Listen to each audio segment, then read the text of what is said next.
შეეხება ჭეშმარიტებისა და თავისუფლების საკითხს. თქვენ ასე ვთქვათ ეპოქალურად წარმოადგენთ, რომ საშუალო საუკუნეებში თუ არის ჭეშმარიტების საკითხი, რენესანსთან ჩვენ გვაქვს თავისუფლება, პიროვნული თავისუფლებაზე გვაქვს აქცენტები. თანამედროვე ეპოქას თუ შევხედავთ რაღაცნაირად, რომ თუ კი ჭეშმარიტებას ვაქცევთ ყურადღებას, მაშინ ტოტალიტარიზმს ხედავთ. მეორე მხრივ, თუ კი თავისუფლებას ვაქცევთ ყურადღებას, მაშინ ჭეშმარიტება გვეკარგება. და ქრისტეს სიტყვები შეიცავენ ჭეშმარიტება და ჭეშმარიტება გაგათავისუფლეთ თქვენ. თქვენი აზრით ეს კიდევ მომავლის სიტყვებია?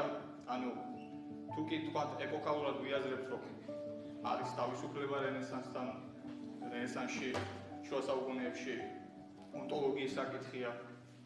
როგორ შეიძლება ჭეშმარიტება თავისუფლება ერთად იყოს? ანუ ეს ჯერ კიდევ მომავლის რეცეპციის და გააზრების, ასე ვთქვათ, ჯერ კიდევ მომავალს ეკუთვნის ეს სიტყვები.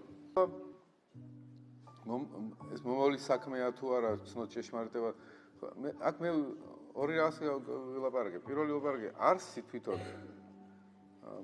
თვითონ სახარების მესიჯი, ასე ვთქვათ, არსი რა არის, რომ ძალიან ინდივიდუალური არ გვარი სიტყვა. პიროვნული არის, ანუ ეს აღარ არის იესოს სიტყვები არ არის მიმართული მასის მიმართ, ასე ინდივიდუალური, ძალიან პიროვნული არის, ამიტომ ერთ თარგზე არ არის ყველაფერი. არის ინტიმური ძალიან. თითოეულთან ცალკე მიდის. ამიტომაც მოთხოვნებიც სხვადასხვა აქვს თითოეულის მიმართ. ის შინაგანი პრინციპი ხდება შენში მოქმედების და ის ქრისტიანობის მიხედვით შენზე უკეთესად იცის ვინ ხარ შენ. კარდიოგნოსტეს, ანუ გულთამხილავი არის. ამიტომ ის არ ძალადობს შენზე. ჩემი ტვირთი მსუბუქია, ჩემი უღელი ტკბილია, ტვირთი მსუბუქია, ამას ნიშნავს. და ფარისევლები ისინი ერთ თარგზე ჭრიან ყველას, ამიტომ ისინი ძნელად სატვირთ ტვირთს კიდებენ, თვითონაც ხელთის არ აკარებენ, ამიტომ ხდიან თქვენ გეენიშვილად, ჯოჯოხეთიშვილად, ან გაუბედურებენ. და ჩემი რჯული კი არის მიმართული იმაზე, რომ შენს იმ თამასას კიდებ, რაც შენთვის მისაღები და სასიხარულო იქნება. ნეტარი იქნები ამის კეთებაში. ჩემთან ერთად თუ გაგერებ. ანუ თავისუფლების რჯული არის, ამიტომ ქრისტიანობას პავლე ეძახის თავისუფლების რჯულს. და გარკვეულად ეს თავისუფლების რჯული ამორალურიც არის. რა გაგებით ამორალური? მორალი არის, როცა მე თავს ვიკავებ რაღაცისგან, რაღაცის გამო. ხო, ეს მორალური ადამიანი ვარ და ქრისტიანობა ამას პავლე ამას ასეთებისთვის, ვისშიც ეს მადლი მოქმედებს, ეს ღვთის მოქმედება მის გულში არის, ასეთებისთვის რჯული აღარ არის. ანუ ურჯულოები ხდებიან. მოკლედ ქრისტიანობა არის ურჯულოების რელიგია და ამორალური რელიგია, კაი ამაღლებული გაგებით. შენ შეტოვებული ხარ აი ღვთის ინტიმურ მოქმედებას შენში. და აქ სახელმწიფო არ უნდა ჩაერიოს. გარეშე ძალა არ უნდა ჩაერიოს. ამას შუა საუკუნეებში მას ვერ ხედავენ ასე. სანამ ლოკი დაწერს ესეს რელიგიურ ტოლერანტობაზე, საუკუნეები გადის და ლოკი იქ ამბობს აი ამას, რომ სად სახელმწიფო, სად ადამიანის უფაქიზესი ნაწილი მისი სულის და მის დამოკიდებულება წმინდა წერილთან. არაფერი კავშირი სახელმწიფოს ამასთან არ უნდა ქონდეს. ამიტომ ეს იდეა, რომ მეორე უჭეშმარიტო თავისუფლება, კი ბატონო, უჭეშმარიტო თავისუფლება ეს ესეც ეპოქის სულ მოიტანა, საიდგაისტი არის. ჭეშმარიტების სახელით ევროპის ისტორიაში იმდენჯერ მოვიდა ტოტალიტარიზმი, კათოლიკური ეკლესიის ტოტალიტარიზმი და ძალადობა, რა ვიცი, ჭეშმარიტების სახელით ტოტალიტარული რეჟიმები იყვნენ, ჰიტლერის, რა ვიცი, კომუნისტური ტოტალიტარიზმები.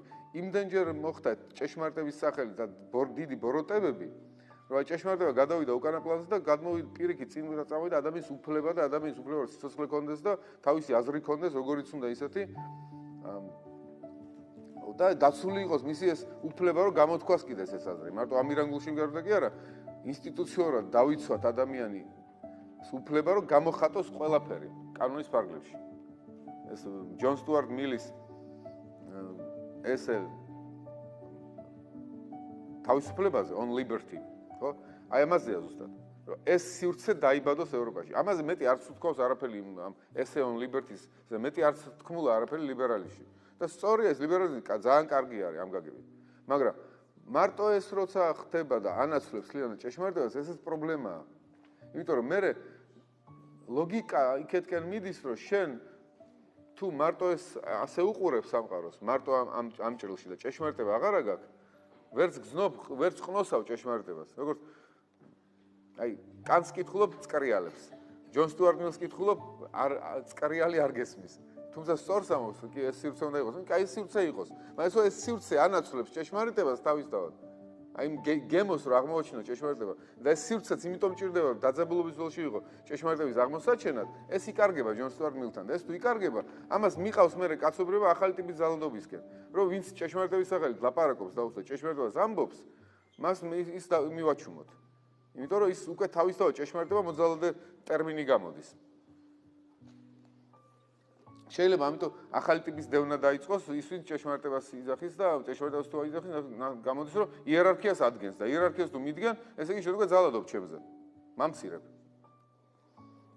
მე ვფიქრობ რომ ეს რაც მიაღწია დასავლურ ცივილიზაციას ნეგატიური თავისუფლება არის ძალიან დიდი მიღწევა და ქრისტიანულად სწორი არის რომ აქამდე მივიდა კაცობრიობა იმიტომ მე ვფიქრობ ქრისტიანულად სწორი არის რომ ის ირჩევს ქრისტეს ცნებებს ვინც სრულ თავისუფლებაში აკეთებს ამას სწორედ შუა საუკუნეებში სრული თავისუფლება არ იყო და დღეს შეიძლება უფრო ცოტანი ხდებიან ქრისტიანები დაუშვათ მაგრამ უფრო გულწრფელად ხდებიან გულწრფელობის ხარისხი ქრისტიანად გახდომის მეტი არის შეიძლება დღეს ვიდრე ადრე იმიტომ არაფერი თანამდებობიდან არ გაგათავისუფლებენ ქრისტიანი თუ არა ხარ არაფერი ჩინმედლებს არ ჩამოკიდებენ, არაფერი უპირატესობა არ გექნება რაღაც სოციო მატერიალური, მაგრამ მაინც ირჩევ, ხო? სრულ თავისუფლებაში, ნეგატიურ სივრცეში. გამოდის შენი გულწრფელობის ხარისხია, მაგალითად ეს გულწრფელობის ხარისხი სწორია რომ არის, უნდა იყოს. ამიტომ ვფიქრობ რაღაცები ხდება კაცობრიობაში და ეს სახარება მაინც იგივე აქტუალობის ტექსტი რჩება. ის ლატენტურად სახარებაში იდო რომ ისეთი რაღაცა რაც იქ წერია, არ შეიძლება გარედან ძალტანებით თქონდეს ადამიანს. რაღაცა ეს ფიქრობ ეს ლოგიკა ისტორიაში მოქმედებს და სამომავლოდ ალბათ ეგრეც უნდა იყოს ხო რომ არჩევანი ეს რელიგიური არჩევანი სრულ თავისუფლებაში უნდა გააკეთოს ყველა ადამიანმა